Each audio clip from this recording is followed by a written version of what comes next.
الحمد لله وحده والصلاة والسلام على من لا نبي بعده وبعد. أصحاب الفضيلة والسماحة والمعالي، الإخوة المشاركين في هذا المؤتمر العظيم تاريخي، كلكم باسمكم وبجميل اسمكم، السلام عليكم ورحمة الله وبركاته. أرى أنكم تعبتم، لا شك طولتم الجلوس،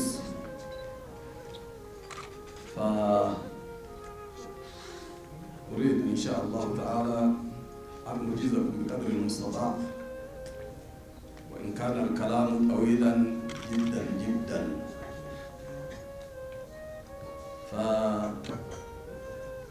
فقبل كل شيء أشكر الله وأحمده على هذه النعمة العظيمة التي لا تحصى ولا تعد، فإن شكرتم لأزيدنكم ولئن كفرتم إن عذابي لشديد.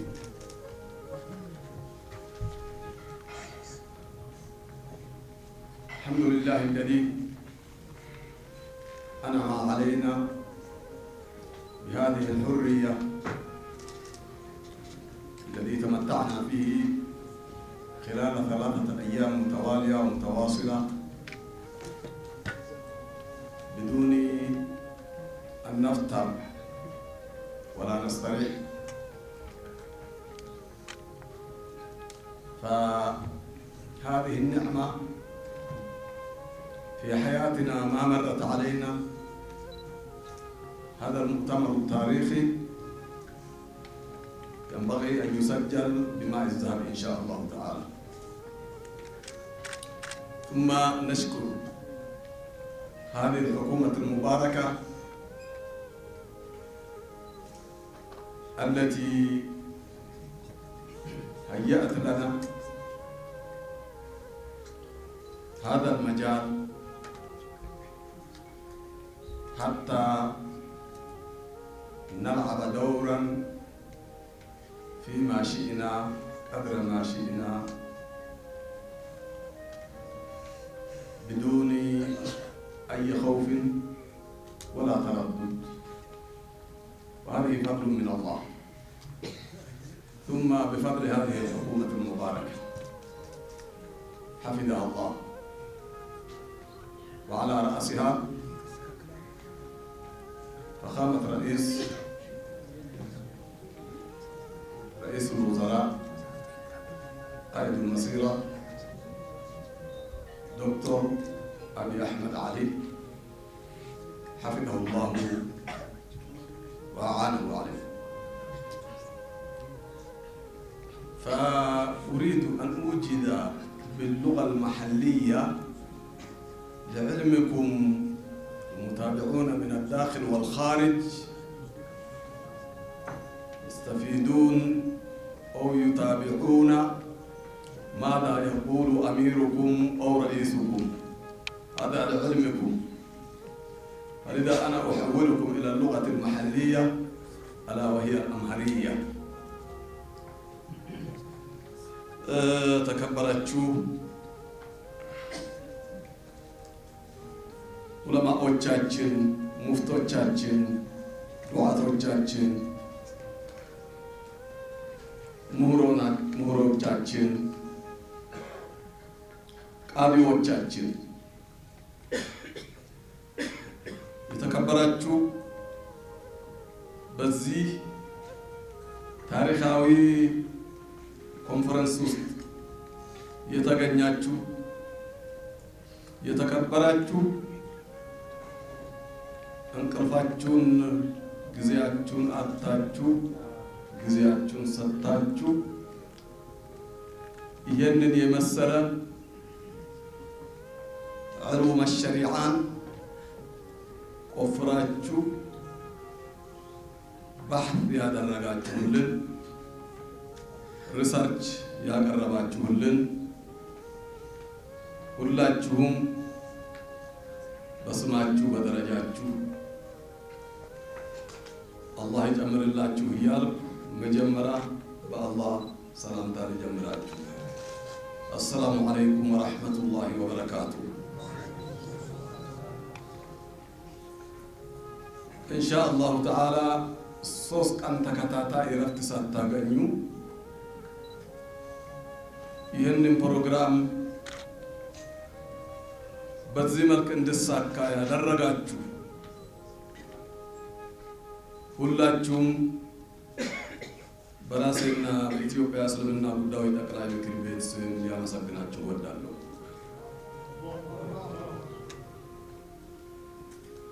ለዚህ ያበቃንን አላህ ደግመን ደጋግመን ምስጋና ይገባው እያል ከዚህ በፊት ያሳለፍናቸው ዘመኖች ምን አይነት እንደሆነ ለሁላችንም የቅርብ ትዝታ ነውና አሁን ያገኘነውን እድልና መብት እንዴት ከየት ከማን መቼ የሚለው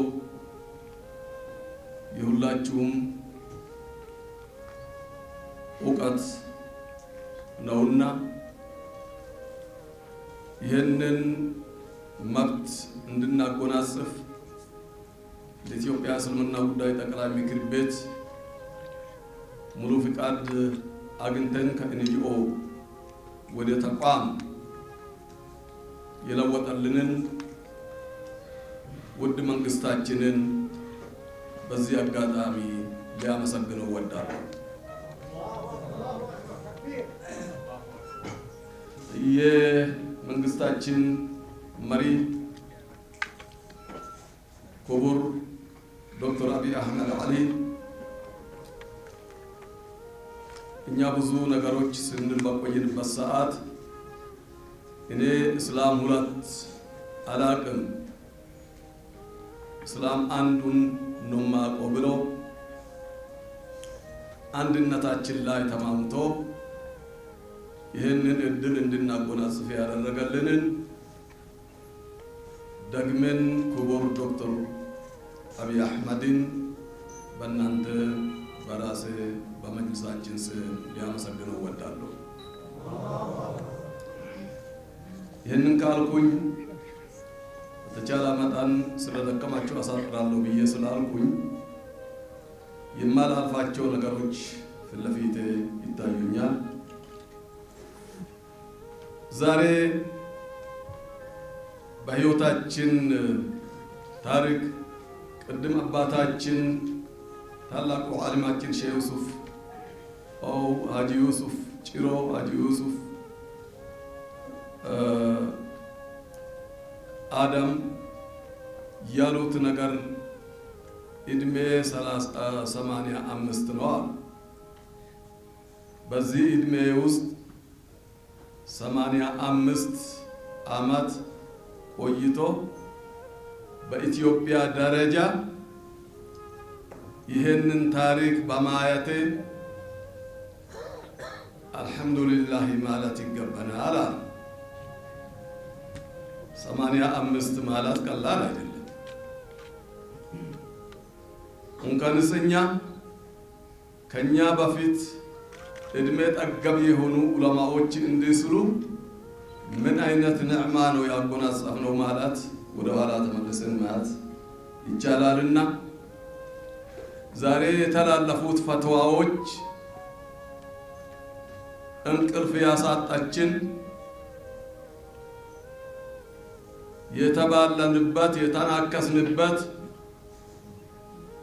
የተከፋፈልንበት ዛሬ በአንድነት ይህ ዑለማ በቁጥር ከአንድ እስከ 10 ፈትዋ በአንድ ቀን ማለት በአንድ ሙዕተመር ማስተላለፉ አይደለም ለኛ መንግስታችንም ሲያስጨንቅ የነበረው ብዙ ባጀት መድቦለት ሳይሳካ የቀረና እኛ ብዙ ጊዜ ደከምንበት በተለይም የሴቶች ግርዛት ዛሬ ስኬታማ ያገኛና ፍትሃዊና ፈትዋ ያገኛ ከድሎቹ አንዱ ነው ብለን እናስባለን ኢንሻአላህ። ሌላው አልፌ ነው ፈትዋዎች እንዳሉ ሆኖ ቅድም ታላቁ ሰማሐቱል ሙፍቲ ያቀረቡት መስጂዶች በዝቷል ማለት ሳይሆን መስጂዶቹ አልበዙም፣ መስጂዶች አልመጠኑንም። እኛን የሚመጥን መስጂዶች አላገኘንም እንደ ኢትዮጵያ ሙስሊሞች ብዛት። መስጂዶች በቂ አይደሉም። ነገር ግን የእሳቸውን መፍሁም ልንገራችሁ። እኔ ሌላው መስጂድ አጥቶ በቀበሌ ደረጃ አንድ መስጂድ አጥቶ ሲቸገር ሲጨነቅ ያገኙት ነባሩን መስጂድ ንቆ በነባሩ መስጂድ ጎን ዘመናዊ መስጂድ እንገነባለን ብሎ ሁለት መስጂዶች በአንድ ግቢ ያስቀምጡና ነባሩ መስጂድ ወቅፍ የሆነውን ምንም ፈትዋ ሳይጠይቁበት ይሄንን ባዶ አድርጎ በዚህ እየሰገዱ ያሉ መዓት አሉ። ሌላ ከዚህ የባሰ ልንገራችሁ። ሁለት ሼኮች ይጣላሉ። ሁለት ሼኮች በተጣሉ ጊዜ ሰዎችን በሁለት ያካፍላሉ። ሼኮችን በመስተዳደር ደግሞ እኔ እድሜ ጠገብ ነኝ። ታሪኬ ልንገራችሁ። በትንሹ ከ40 ዓመት በላይ ዑለማዎቹን መርጃለሁ። በትንሹ ነው የምላችሁ። በዚህ ውስጥ የሚያጋጥመኝ ሁለት ሼኮች በተጣሉ ቁጥር ህዝቡን ያካፍላሉ። ህዝቡ በተካፈለ ቁጥር ለዚህም መስጂድ ይገነባል፣ ለዚህም መስጂድ ይገነባል። መስጂዱ የአላህ ሳይሆን በእልህ የተገነቡ መስጂዶች ሆነው ይገኛል። ወይ አንዱ የሰዎችን መያዝ አቅም የሌለው ባዶ ሊቀር ይችላል።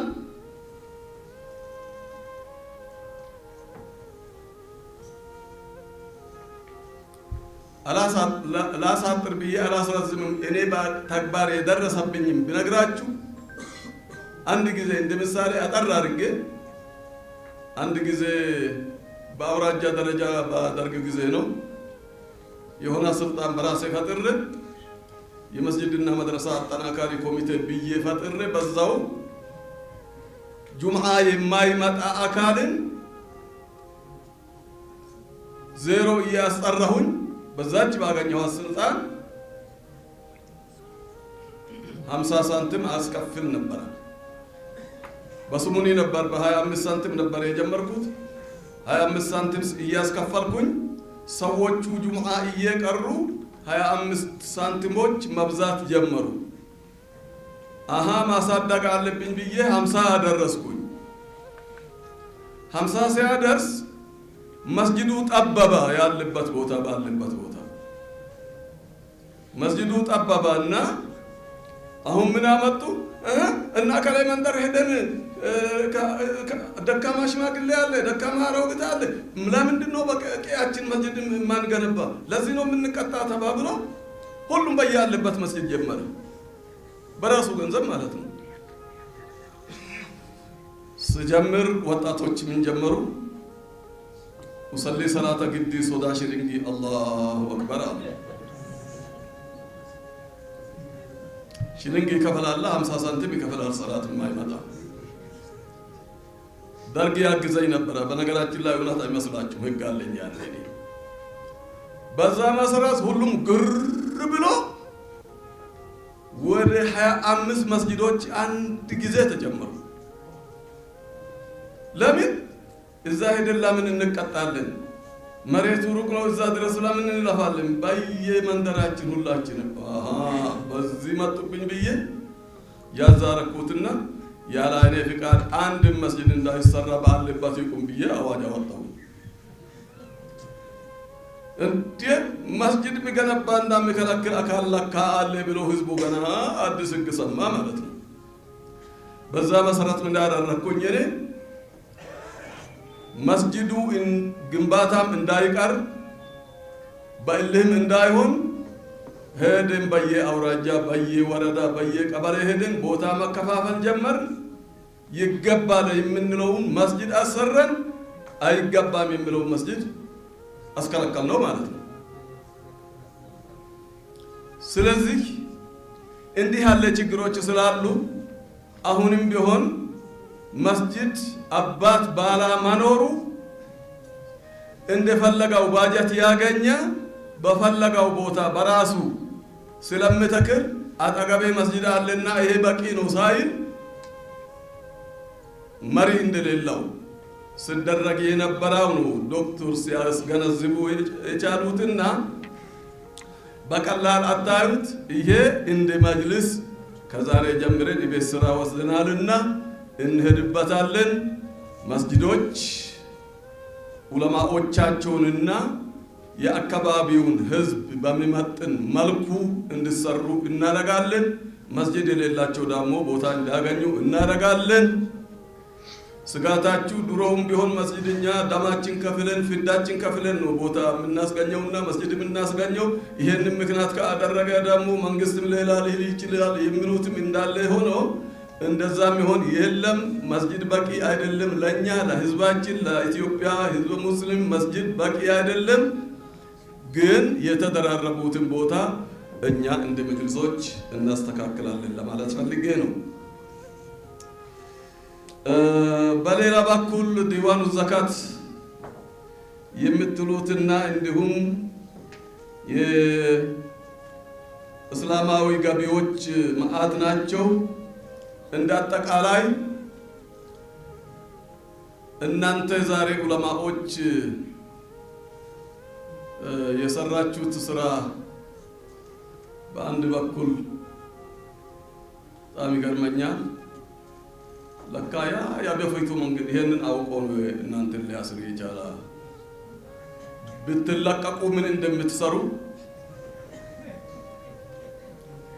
ያቀረባችሁት ጥናቶችና ብሁሶች በኦሮምኛ አባባል መራቱ ሂዳባይ ይባላል። እብድ ከእስር ቤት ሲፈታ ምን እንደሚሰራ ታውቃላችሁ አይደል? ከእስር እንደተፈታችሁ እኛ መጅልሶች ላይ በ10 ዓመትም ሰርተን የማንወጣ ሸህም ነው ዛሬ ያሸከማችሁ። ያው ውዝፋችሁን ነው ያራጋፋችሁ ማለት ይቻላል። ዑለማዎች ለካ መብት ሲያገኙ እንደዚህ ይሰራሉ ነው። በጣም ወሳኝ በጣም በተለይ በዚች ጊዜ ወሳኝ የሆኑትን አጀንዳዎች ሰጣችሁናል። እንደ መጅልስ የሰጣችሁንን አማና ሸህም እናንተም ከኛ ጎን ሆናችሁ አላህ እንዳግዘን ዱዓ ያረጋችሁልን አጀንዳችሁን ሁሉንም ተረክበን ወደ አፈጻጸም የምንገባ መሆኑን በዚህ አጋጣሚ ሊያስረዳችሁ ይችላል ፈልጋለሁ።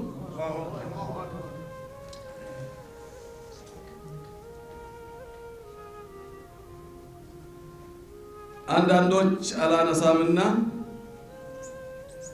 በተለይ የወቅፍ ጉዳይ ቀደም ፕሮፌሰር አዳም ያቀረቡት በነገራችን ላይ እነኚህ የቀረቡ አጀንዳዎች ሁሉ በየጊዜ ስንቸገርበትና ስንጨነቅበት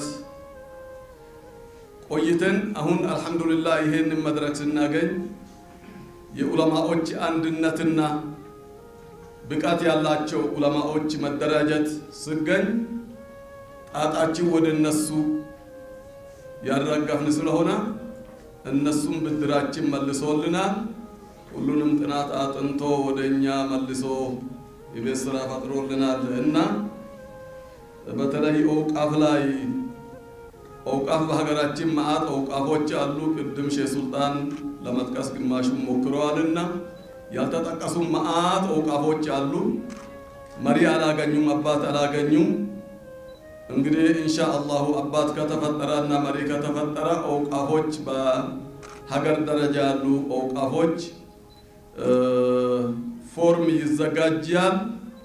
እንደ ኢትዮጵያ እስልምና ጉዳይ ጠቅላይ ምክር ቤት ፎርሙን አዘጋጅተን ወደ ታች ወደ ክልል ስለምናወርድ እዚህ ያላችሁት የክልሎቻችን ፕሬዝዳንቶች በቅርብ ጊዜ የሁሉም ፎርም ስለምደርሳችሁ እርግጠኛ ነኝ ኢንሻአላህ ተዓላ ሰርታችሁ ትመልሳላችሁ የሚል አማና ለማለት ፈልጋለሁ።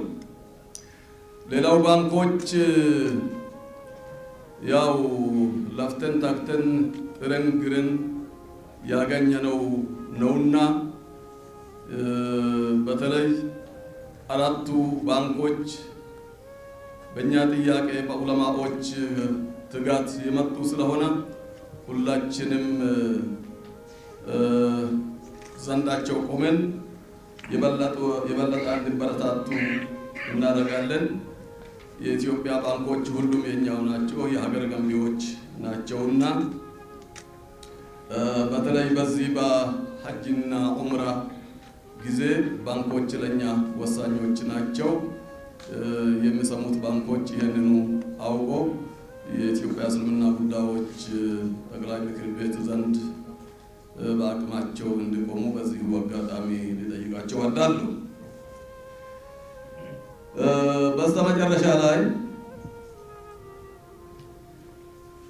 በቅርብ ጊዜ የካቲት 3 አገር አቀፍ የአንድነትና እንዲሁም የምስጋና የፍቅር መድረክ በታላቁ መልክ አባ ጅፋር ትውልድ ቦታ ላይ ይካሄዳል በአላህ ፍቃድ ኢንሻአላህ ተዓላ። ይህ ኮንፈረንስ አገር አቀፋዊ ነውና የፍቅር ነውና የትውውቅ ነውና የዱዓ ነውና ሁላችሁም ዑለማዎቻችንም ሆናችሁ እዚህ የተሳተፋችሁና ያልተሳተፋችሁም ድምጻችን የምትሰሙ ሁሉ እዚህ ደስታ ላይ የካቲት 3 እዛ እንድትገኙልን አደራ ለማለት ወዳለሁ። ተክቢራችሁ የለም?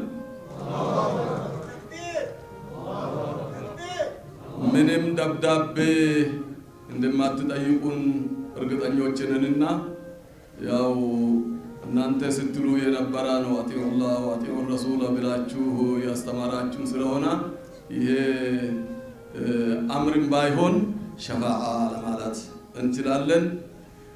ለማጠቃለል ኢንሻአላህ ተዓላ የእናንተ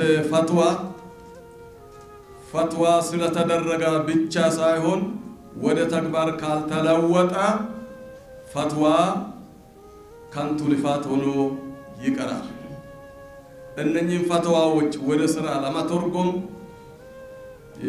ሁሉም የክልሎች ምክር ቤት ፕሬዝዳንቶች እዚህ ስለምትገኙ ይሄ ፈትዋ ቀጥታ በደብዳቤው ኢንሻአላህ ቅጂው ይደርሳችኋልና በአካባቢያችሁ በሂክማ በግድ አይደለም በግዳጅም አይደለም እንደየው አካባቢ ታች ስራ ላይ ይውላል ብዬ አምናለሁ። ከዚህ ውጪ በየመንደሩ በየመስጂዱ በየጀማዓው ፈትዋ አደርጋለሁ የሚል አካል ካለ አው እንዲህ ብዬ አደራ እንዳይታሰብ፣ ከታሰበም ደግሞ ለሱ ችግር ነው። ለአሁኑ ለአንድነት ምንም አንድነት ላይ መነጋገርም የለም መወዳደርም የለም። ኢንሻአላሁ ተዓላ አንድነታችን ይዘን የተባለውን የፈትዋ መንፈስ እንተገብራለን። ፈትዋ ካለ በአንድነት ታችም ክልሎችም ላይ ቢሆን እንዲሁ በአንድነት ፈትዋ ተደርጎ ከአቅማቸው በላይ ከሆነ ወደ ማዕከላዊ ዑለማ ኢንሻአላሁ ተዓላ እንድልክ በዚህ አጋጣሚ አደራ ብዬ ስለምል ሁላችንም ለሀገራችን ሰላም ከራሳችን አልፈን ተርፈን መላው ኢትዮጵያን መላ ሙስሊሞቻችን ለሰላም ታግቶ እንዲሰሩና ለሰላም ዘብ እንዲቆሙ በዚህ አጋጣሚ አደራ ለማለት ወዳለሁ። በጣም ስለደከማችሁ ከዚህ በላይ አልሄድም። ወሰላሙ አለይኩም ወራህመቱላሂ ወበረካቱ።